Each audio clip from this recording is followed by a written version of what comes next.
Hello friends, ഇന്നത്തെ എപ്പിസോഡിൽ സത്യഭാമയുടെ ഫോണിലേക്ക് വന്ന വീഡിയോ കണ്ട് സത്യഭാമ ആകെ കലി കയറിയിരിക്കുന്നു. ആ സമയത്ത് സത്യഭാമയുടെ ഫോണിലേക്ക് വീണ്ടും ഒരു കോള് കൂടി എത്തി. സുസ്മിതയാണ് വിളിക്കുന്നത് മനസ്സിലാക്കിയ ഉടനെ സത്യഭാമ ആ കോള് അറ്റൻഡ് ചെയ്തു. ഉടനെ സത്യഭാമയോട് സുസ്മിത ചോദിച്ചു, ആന്റി ഞാൻ അയച്ചു തന്ന വീഡിയോ കണ്ടു കാണുമല്ലോ അല്ലെ എന്ന് ചോദിച്ചു. സത്യഭാമ മറുപടി ഒന്നും പറഞ്ഞില്ല. അപ്പോഴേക്കും സുസ്മിത പറഞ്ഞു, ആന്റി മറുപടി ഒന്നും പറഞ്ഞില്ലെങ്കിലും എനിക്ക് ആ വീഡിയോയിൽ ബ്ലൂടിക്ക് വീണ് കിടക്കുന്നത് കണ്ടതോടെ എനിക്ക് കാര്യം മനസ്സിലായി. ആന്റി അത് കണ്ടിട്ടുണ്ടെന്ന്. പിന്നെ ആന്റിയെ പല രീതിയിലും ആന്റിയുടെ കുടുംബത്തെയും വഞ്ചിക്കുകയും ചതിക്കുകയും ചെയ്യുന്ന ആ ശാരദാമ്മയുടെ മകളുടെ ഓരോ കളികളാണ് ഞാനിപ്പോൾ ഓരോ തവണയും ആന്റിയുടെ മുന്നിൽ വെളിപ്പെടുത്തുന്നത്. ആന്റി എന്നും എന്നെ ഒരു ശത്രുവായിട്ടാണല്ലോ കണ്ടിട്ടുള്ളത്. എന്നിട്ട് ഞാൻ ഇവരുടെ പിന്നാലെ നടന്ന് ഇങ്ങനെ ഒരു CID പ്രവർത്തികൾ ചെയ്ത് അവസാനം അവർ കാണിക്കുന്ന കള്ളത്തരങ്ങളൊക്കെ കണ്ടുപിടിച്ച് ഞാൻ ആന്റിക്ക് ഇൻഫോം ചെയ്യുന്നുണ്ട്. ഇതിന് ഈ CID പണിക്ക് അതിനെനിക്ക് പ്രത്യേക ഫീസൊന്നും കിട്ടിയിട്ടല്ല. പക്ഷെ ഞാൻ ആ വീട്ടിലുണ്ടായിരുന്ന നാളുകളിൽ എനിക്ക് ആന്റി നൽകിയ സ്നേഹം, അമ്മയുടെ കരുതൽ, അതൊക്കെയാണ് എനിക്കിപ്പോഴും ആന്റിയുടെയും ആന്റിയുടെ കുടുംബത്തോടും കൂറു പുലർത്താനുള്ള കാരണം. ആന്റിയുടെ കുടുംബത്തെ എപ്പോഴും വഞ്ചിച്ചുകൊണ്ടിരിക്കുന്ന, എപ്പോഴും ചതിച്ചുകൊണ്ടിരിക്കുന്ന ആ ശാലിനിയുടെ ഓരോ കള്ളക്കളികൾ ഞാൻ ആന്റിയുടെ മുന്നിൽ ഓരോ തവണയും വെളിപ്പെടുത്തുന്നതും അതുകൊണ്ടാണ്.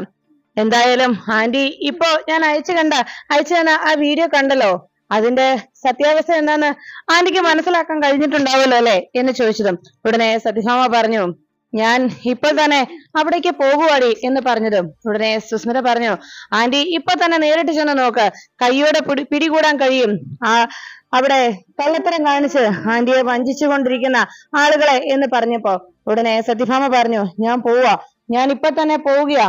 എന്നെ വഞ്ചിക്കുന്നത് ആരാണെന്ന് ഞാൻ ഉടനെ തന്നെ കണ്ടെത്തുക തന്നെ ചെയ്യും. അതിനുവേണ്ടിയാണ് എന്റെ ഈ പോക്ക് എന്ന് അറിയിച്ച് സത്യഭാമ താൻ ശാലിനിയുടെ വീട്ടിലേക്ക് പോവുകയാണെന്ന് അറിയിച്ചു. അത് കേട്ടതോടെ സുസ്മിതയ്ക്ക് വളരെയേറെ സന്തോഷമായി. സത്യഭാമ താൻ പറഞ്ഞ വാക്കുകൾ വിശ്വസിച്ചുവെന്നും ഇന്നത്തോടെ വിഷ്ണുവിന്റെയും ശാലിനിയുടെയും കള്ളക്കളികൾ അവർ അവസാനിപ്പിക്കുമെന്നുള്ള സന്തോഷത്തിൽ സത്യഭാമ അവിടേക്ക് പോകുന്ന കാര്യം കേട്ട് വളരെ ആശ്വാസത്തിൽ തനിക്ക് ശത്രുക്കൾക്കെതിരെ വീണ്ടും ഒരു നീക്കം നടത്താൻ കഴിഞ്ഞതിന്റെ സമാധാനത്തിൽ അങ്ങനെ സുസ്മിത ഇരുന്നു. ഈ സമയത്ത് സത്യഭാമ നേരെ ശാലിനിയുടെ വീട് ലക്ഷ്യം വെച്ച് കാർ തിരിച്ചു. അപ്പോഴാണ് ശാലിനിയുടെ ആഘോഷം, ശാലിനിയെ ഈ സന്തോഷ വാർത്ത അറിഞ്ഞതിന്റെ അല്ലെങ്കിൽ IAS എക്സാമിൽ IAS സിവിൽ സർവീസ് ഇന്റർവ്യൂവിൽ ഒന്നാമതെത്തിയതിന്റെ സന്തോഷം പങ്കിടാനായി വിജയിച്ചതിന് ശാലിനിയുടെ വീട്ടിലെത്തി ആഘോഷം നടത്തിക്കൊണ്ടിരിക്കുന്ന വിഷ്ണുവിനോട് ശാലിനി പറഞ്ഞു, മതി വിഷ്ണുവേട്ടാ മതി. അപ്പോഴേക്കും ശാലിനിയോട് വിഷ്ണു ചോദിച്ചു, താൻ എന്താ ഈ പറയുന്നത്, മതിയെന്നോ എന്ന് ചോദിച്ചതും മതി ഈ കൊട്ടും പാട്ടും ഒക്കെ മതി വിഷ്ണുവേട്ടാ, ചെവി ആകെ തകരുന്നു എന്ന് പറഞ്ഞപ്പോ ഉടനെ വിഷ്ണു ശാലിനിയുടെ ആ ബഹളം കേട്ട് കമലിനോട് തൽക്കാലം പാട്ട് നിർത്താനായി പറഞ്ഞു. എല്ലാവരും ശാലിനിക്ക് ഒത്തിരി സന്തോഷമായി എന്നറിഞ്ഞതോടെ വിഷ്ണു പറഞ്ഞു, അതെ തീർന്നില്ല, തന്നെ ഈ സന്തോഷം അറിയിക്കുന്നതിന്റെ ഇന്നത്തെ അജണ്ട കഴിഞ്ഞിട്ടില്ല, കാര്യപരിപാടി ഇനിയും കിടക്കുന്നല്ലേ ഉള്ളൂ. എടാ കമല അതിങ്ങ് തന്നേടാ എന്ന് പറഞ്ഞു കമലൻ തന്റെ കയ്യിലിരുന്ന ആ കിലുക്കം എടുത്ത് നേരെ വിഷ്ണു നേരെ നീട്ടി. അപ്പോഴേക്കും വിഷ്ണു പറഞ്ഞു, എടാ അതല്ലടാ, നീ ആ മാല ഇങ്ങ് തരാൻ. അപ്പോഴേക്കും ഉടനെ കമലൻ തന്റെ കഴുത്തിൽ കിടന്ന ആ മാലയെടുത്ത്, തോളിലിട്ടിരുന്ന ആ മാലയെടുത്ത് വിഷ്ണുവിന്റെ കയ്യിലേക്ക് കൊടുത്തു. ഉടനെ തന്നെ വിഷ്ണു ആ മാല ശാലിനിയുടെ കഴുത്തിലിട്ടു. ഇത് കണ്ടതോടെ ശാരികയ്ക്കും ശ്യാമയ്ക്കും ഒക്കെ വലിയ സന്തോഷമായി. ഉടനെ വിഷ്ണു പറഞ്ഞു, അതെ ഈ IAS കാരിക്കുണ്ടല്ലോ ഉള്ള ആദ്യത്തെ സ്വീകരണം ഇത് എന്ന് പറഞ്ഞ് വിഷ്ണു സന്തോഷത്തോടെ ശാലിനി എടുത്ത് പൊക്കി.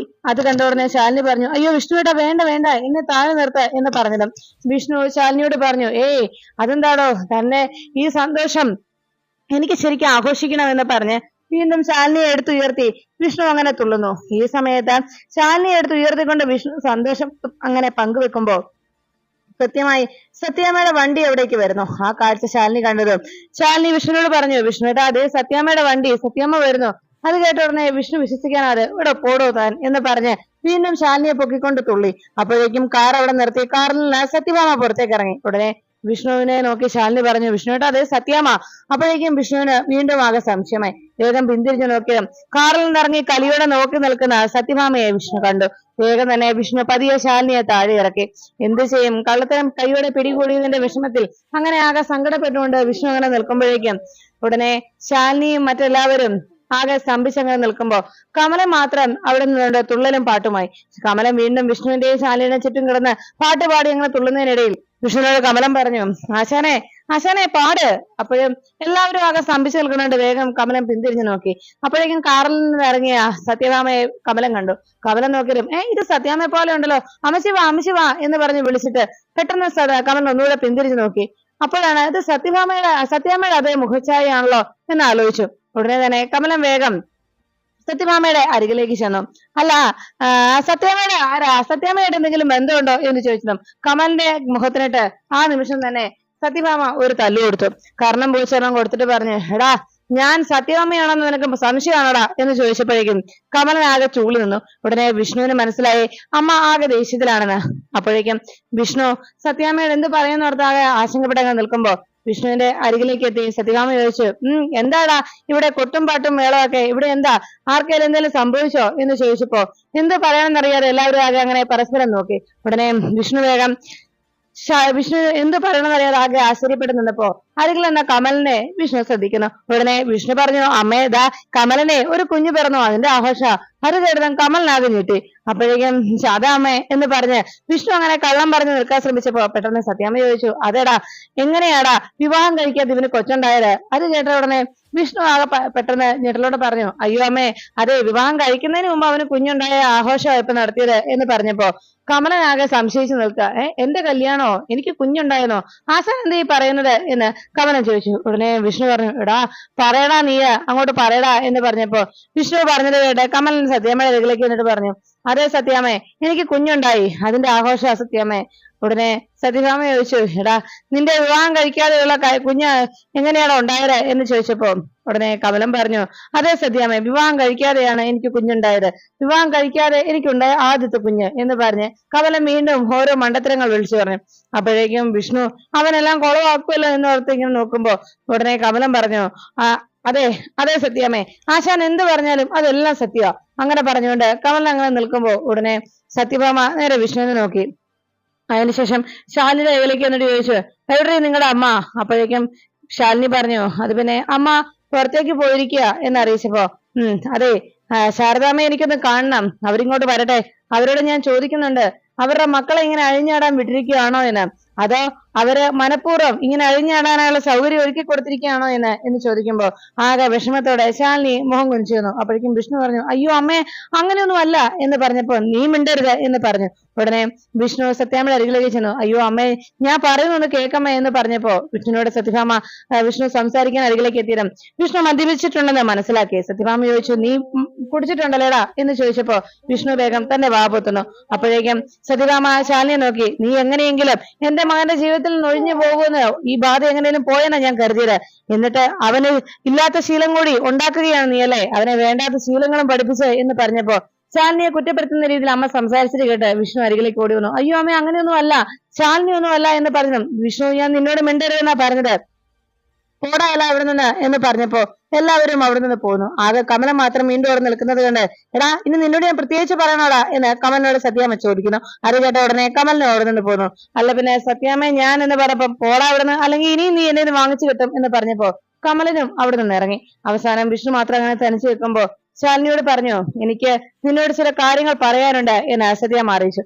ഉടനെ വിഷ്ണു ആകെ വിഷമത്തോടെ നോക്കുമ്പോ സത്യാമ്മ വിഷ്ണു നോക്കിയിട്ട് പറഞ്ഞു, വിഷ്ണു, നീ എനിക്ക് അല്പമെങ്കിലും മര്യാദ തരുന്നുണ്ടെങ്കിൽ, നീ എന്നെ ഇപ്പോഴും ബഹുമാനിക്കുകയും എന്നെ അനുസരിക്കുകയും ചെയ്യുന്നുണ്ടെങ്കിൽ ഈ നിമിഷം നീ ഇവിടെ നിന്ന് പോകണം എന്ന് പറഞ്ഞു. വിഷ്ണു ആകെ വിഷമിച്ചങ്ങനെ നിൽക്കുമ്പോ പെട്ടെന്ന് അവിടേക്ക് ഒരാൾ ബൈക്കിൽ വന്നിറങ്ങി. അല്ല ഇയാൾ ആരാ എന്നിങ്ങനെ സംശയത്തോടെ വിഷ്ണു നോക്കുമ്പോ അയാൾ വന്ന സത്യഭാമയോട് ചോദിച്ചു, അല്ല സത്യാമ്മ, ഈ CCTV ക്യാമറ എവിടെയാ വെക്കേണ്ടത് എന്ന് ചോദിച്ചിട്ടും സത്യഭാമ പറഞ്ഞു, ഇതാ ഇവിടെ തന്നെയാ, ഈ വീടിന്റെ ഭാഗത്ത് തന്നെ വെക്കണം. അങ്ങനെ പറഞ്ഞുകൊണ്ട് അവിടെ അയാൾ CCTV ക്യാമറ ഫിറ്റ് ചെയ്തു. ഇതെല്ലാം കണ്ട് ആകെ വിഷമത്തോടെ ശാലിനിയും ഒപ്പം ശ്യാമയും ഒക്കെ തലകുനിച്ചങ്ങനെ നിൽക്കുമ്പോ വിഷ്ണു സത്യാമ്മയെ നോക്കി. ആ സമയത്ത് അയാൾ വേഗം CCTV ക്യാമറ സെറ്റ് ചെയ്തിട്ട് സത്യാമ്മയുടെ ഫോണുമായിട്ട് ഇത് കണക്ട് ചെയ്താൽ ഇവിടെ നടക്കുന്ന വിവരങ്ങളൊക്കെ സത്യാമ്മയ്ക്ക് അറിയാൻ കഴിയും എന്ന് പറഞ്ഞു. ശരി, ഞാൻ ഇതിന് വേണ്ട കാര്യങ്ങളൊക്കെ ചെയ്തോളാം, ഇതിന്റെ ഫീസ് ഞാൻ തനിക്ക് അയച്ചു തന്നോളാം, താൻ പറഞ്ഞാൽ മതി, കൃത്യമായിട്ട് ഞാൻ അങ്ങ് അയച്ചു തന്നേക്കാം എന്ന് പറഞ്ഞു. ശരി സത്യാമ്മ എന്ന് പറഞ്ഞ് അയാൾ അവിടെ നിന്ന് പോന്നു. ഈ സമയത്ത് അയാൾ അവിടെ നിന്ന് പോയി കഴിയുമ്പോഴേക്കും വിഷ്ണു സത്യഭാമയോട് ചോദിച്ചു, അമ്മയ്ക്ക് എന്നെ അത്രയും വിശ്വാസം ഇല്ലല്ലേ എന്ന് വിഷ്ണു ചോദിച്ചതും ഉടനെ സത്യഭാമ പറഞ്ഞു, ആ വിശ്വാസം എന്നെ എനിക്ക് നഷ്ടമായി, അത് കേട്ടതും വിഷ്ണു ആകെ ദേഷ്യത്തോടെ സത്യഭാമയെ നോക്കി. അതെ, ഇനി ഈ വീട്ടിൽ എന്ത് നടക്കണം എന്നുള്ളത് ഞാൻ തീരുമാനിക്കും. അതെന്ത് കാരണത്താലാണെന്നറിയാവോ? ഇവിടെ ഞാൻ ഒരു പെൺകുട്ടിയെ കൊണ്ടുവന്ന് നിർത്തിയിട്ടുണ്ട് പ്രസവത്തിനായിട്ട്. അതുകൊണ്ട് ഈ വീട്ടിൽ എന്തൊക്കെ പ്രശ്നം ഉണ്ടെന്നും അല്ലെങ്കിൽ ഇവിടെ എന്താ സംഭവിക്കുന്നതെന്നും എനിക്കറിയണം. അതിനുവേണ്ടിയാണ് എന്ന് സത്യഭാമ അറിയിച്ചു. അങ്ങനെ പറഞ്ഞ് പോകാൻ തുടങ്ങുമ്പോ വിഷ്ണുവിനെ ഒന്നുകൂടെ നോക്കി. നിന്നോട് ഞാൻ പറഞ്ഞത് കേട്ടോ, നീ എന്നെ അനുസരിക്കുന്നുണ്ടെങ്കിൽ ഇപ്പൊ ഇവിടെ നിന്ന് പോണെന്ന് പറഞ്ഞത് എന്ന് പറഞ്ഞതും വിഷ്ണു ആകെ വിഷമത്തോടെ അവിടെ നിന്ന് വേഗം കാറിനരികിലേക്ക് നടന്നു. അവിടെ ചെന്ന് വീണ്ടും പിന്തിരിഞ്ഞൊന്ന് നോക്കി. അപ്പോഴേക്കും സത്യഭാമ ഇപ്പൊ പറഞ്ഞു, വിഷ്ണു നിന്നോട് പറഞ്ഞു നീ കേട്ടില്ലെന്നുണ്ടോ എന്ന് ചോദിച്ചതും മനസ്സിലായമേ എന്ന് പറഞ്ഞ് വിഷ്ണു വിഷമത്തോടെ അവിടെ നിന്ന് പുറത്തേക്ക് നടന്നുപോയി. വിഷ്ണു ആ വീട്ടിൽ നിന്ന് നടന്നു പോകുന്നത് ആകെ സങ്കടത്തോടെ ശാലിനിയും ചേച്ചിയും ശ്യാമയും ഒക്കെ നോക്കിയിരുന്നു. ആ സമയത്ത് സത്യഭാമ വേഗം ശാലിനിക്ക് അരികിലേക്ക് എത്തി. എന്നിട്ട് പറഞ്ഞു, എനിക്ക് നിന്നോട് മാത്രമായി ചിലത് സംസാരിക്കാനുണ്ട്. അത് കേട്ടതും എന്താണെന്ന് അറിയാതെ ശാലിനി ആകെ അന്തിച്ചു. പിന്നീട് ശ്യാമയെയും ശാരികയെയും പുറത്തു നിർത്തിയിട്ട് സത്യാമ്മ അകത്ത് കയറി ശാലിനിയുമായി തനിച്ച് സംസാരിക്കാൻ വാതിലും അടച്ചു. ഉടനെ സത്യഭാമ ശാലിനിയോട് പറഞ്ഞു, ഞാൻ എന്തിനാ വാതിലടച്ചെന്ന് നിനക്കറിയാവോ? ഞാൻ നിന്നോട് പറയുന്ന കാര്യങ്ങൾ പുറത്ത് നിറവേറുമായി നിൽക്കുന്ന ഒരു പെൺകുട്ടിയുണ്ട്. അവളുടെ മനസ്സിനെ അത് വേദനിപ്പിക്കരുത്, ആ വാക്കുകൾ വേദനിക്കാൻ ഇടയാക്കരുത്, അതിനുവേണ്ടി മാത്രം എന്ന് പറഞ്ഞപ്പോ ശാലിനി വേഗം തന്റെ വയറ്റിലുള്ള കുഞ്ഞിനെ ഓർത്ത് ആ വയറൊന്ന് തടവി. അപ്പോഴേക്കും സത്യമ്മ പറഞ്ഞു, അതെ, നിന്നെ ഞാൻ എത്ര തവണ നിനക്ക് ഞാൻ താക്കീത് ചെയ്തു. സത്യത്തിൽ ഒരു കുഞ്ഞിനെ പ്രസവിക്കാൻ കഴിയാത്ത ഒരുവൾ നിൽക്കുന്നു, സ്വന്തമായിട്ടൊരു കുഞ്ഞിന് ജന്മം നൽകാൻ കഴിയാത്തവൾ നിൽക്കുകയാണ് എന്ന് പറഞ്ഞു. അതിനിടയിൽ കമലിന് കുഞ്ഞുണ്ടായെന്ന് പറഞ്ഞപ്പോ വിഷ്ണു കമലിന് കുഞ്ഞുണ്ടായെന്ന സന്തോഷം അറിയിക്കാനാണ് ശാലിനിയുടെ അരികിലെത്തി ഇങ്ങനെ ഒരു ബഹളം നടന്നതെന്ന് പറഞ്ഞപ്പോ വിഷ്ണുവിനോട് ഉടനെ സത്യഭാമ ചോദിച്ചു, അല്ല അത് നീ ഇവളുടെ കാര്യത്തിൽ എന്തിനാ മാലയൊക്കെ ഇട്ടിരിക്കുന്നതെന്ന്. അപ്പോഴാണ് കമലം പറഞ്ഞത്, അല്ല കുഞ്ഞുണ്ടായെന്ന സന്തോഷത്തിൽ എടത്തിയമ്മയുടെ കാര്യത്തിൽ ഞാൻ മാല ഇടുന്നതെന്ന് പറഞ്ഞപ്പോ ഉടനെ സത്യഭാമ ചോദിച്ചു, അതിന് ഇവളുടെ കാര്യത്തിൽ മാല ഇടുന്ന ഇവളുടെ ചോറ്റാനിക്കര അമ്മയാണോ കുഞ്ഞിന് നിനക്ക് അനുഗ്രഹിച്ചു തരാനായിട്ട്? സ്വന്തമായിട്ടൊരു കുഞ്ഞിനെ പോലും ജന്മം നൽകാൻ കഴിയാത്തവളല്ലേ ഇവൾ എന്ന് ചോദിച്ച ആ വാക്കുകൾ ശാലിനിയുടെ മനസ്സിനെ അലട്ടി. ശാലിനി അന്ന് സത്യഭാമ പറഞ്ഞ കാര്യങ്ങൾ ഓർത്ത് ആകെ വിഷമത്തോടെ അങ്ങനെ നിൽക്കുമ്പോൾ സത്യഭാമ അരികിലേക്ക് എത്തി പറഞ്ഞു, അതെ, ഒരു കാര്യം ഞാൻ നിന്നോട് പറഞ്ഞേക്കാം. ഒരു കുഞ്ഞിന് ജന്മം പോലും നൽകാനായി കഴിയാതെ ഈ നാട് നന്നാക്കാൻ വേണ്ടി ഇറങ്ങിയവളല്ലേ? സിവിൽ സർവീസിന് 1ാം റാങ്ക് നേടിയ നിനക്ക് എന്നെ കബളിപ്പിക്കാനൊക്കെ വളരെ നിസ്സാരമായിട്ട് സാധിക്കും. ഇവിടെ CCTV ക്യാമറ വെച്ചത് കൊണ്ടൊന്നും ഒരു കാര്യം നേരെയാ പോകുന്നില്ലെന്ന് എനിക്കറിയാം. അതൊക്കെ വെട്ടിക്കാൻ നിനക്കാണോ അറിയാൻ മേലാത്തത്? പിന്നെ ഞാനിപ്പോ അതൊക്കെ വെച്ചത് എന്ത് കാരണത്താലാണെന്ന് നിനക്കറിയാവോ? ഞാനിവിടെ ഒരു പെൺകുട്ടിയെ കൊണ്ടുവന്ന് വിട്ടിട്ടുണ്ട്. ആ പെൺകുട്ടി പ്രസവിച്ചു കഴിയുമ്പോ ചിലപ്പോ ഞാൻ ഇവിടെ നിന്ന് അവളെ തിരിച്ചു കൊണ്ടുപോയില്ലെന്നും വരും. അങ്ങനെ ഒരു അവസരം ഉണ്ടാകാതിരിക്കാനാണ് നീ നോക്കേണ്ടത്. നിന്നെ ഇപ്പോ പുറത്ത് ഞാൻ അങ്ങനെ ഒരു ക്യാമറ എല്ലാവരും കാണുക വെച്ചു. എന്നാൽ അവരാരും അറിയാതെ അവരാരും കാണാത്ത ഒരു പൂട്ട് നിനക്ക് ഇടാൻ വേണ്ടിയാണ് ഞാൻ ഇപ്പോ ഇവിടേക്ക് കയറി വന്നത്. ഉടനെ ശാലിനി ചോദിച്ചു, ഞാൻ എന്താ സത്യാമ്മ ചെയ്യേണ്ടത് എന്ന് ചോദിച്ചതും സത്യഭാമ പറഞ്ഞു, അതെ, നീ കൂടുതൽ വേറൊന്നും ചെയ്യേണ്ടതില്ല. ഒരു കാര്യം മാത്രമേ ഞാൻ നിന്നോട് പറയുന്നുള്ളൂ.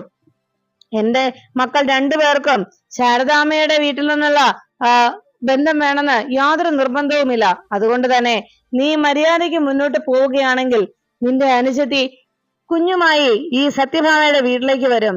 അല്ല എങ്കിൽ അവൾ ആ കുഞ്ഞുമായിട്ട് ആജീവനാന്തം ഇവിടെ തന്നെ കഴിയേണ്ടി വരും. അത് നീ ഓർത്തു വെച്ചോ എന്ന് പറഞ്ഞപ്പോ ശാലിനി ചോദിച്ചു, സത്യാമ്മേ, ഞാൻ എന്ത് ചെയ്യണം? ഞാൻ എന്താ ചെയ്യേണ്ടത് എന്ന് ആകെ വേദനയോടെ തന്റെ അനുജത്തിയുടെ ജീവിതം തകരാതിരിക്കുവാനായിട്ട് സത്യഭാമയുടെ തെറ്റിദ്ധാരണകൾ അത് ശരിവെച്ചുകൊണ്ട് ശാലിനി എന്താ താൻ ചെയ്യേണ്ടത് എന്ന് സത്യഭാമയോട് ചോദിക്കുമ്പോ സത്യഭാമ തന്റെ മനസ്സിലുള്ള ആ ഗൂഢലക്ഷ്യം എന്താണെന്ന് ശാലിനിയോട് പറയുവാൻ ഒരുങ്ങുന്നു.